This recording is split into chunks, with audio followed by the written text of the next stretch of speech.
সুষ্ঠু, সুন্দর, গ্রহণযোগ্য নির্বাচনের জন্য প্রশাসনের সবাইকে ঐক্যবদ্ধ থাকার আহ্বান জানিয়েছেন নির্বাচন কমিশনার আবুল ফজল মোহাম্মদ সানাউল্লাহ।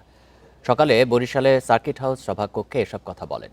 সেই সাথে ভোট সংশ্লিষ্ট কারো বিরুদ্ধে পক্ষপাতিত্বের প্রমাণ পাওয়া গেলে পরিণতি খুব খারাপ হবে বলে হুঁশিয়ারি দিয়েছেন ইসি সানাউল্লাহ। বলেন, নির্বাচনের স্বচ্ছতা নিশ্চিতে কাজ করতে হবে।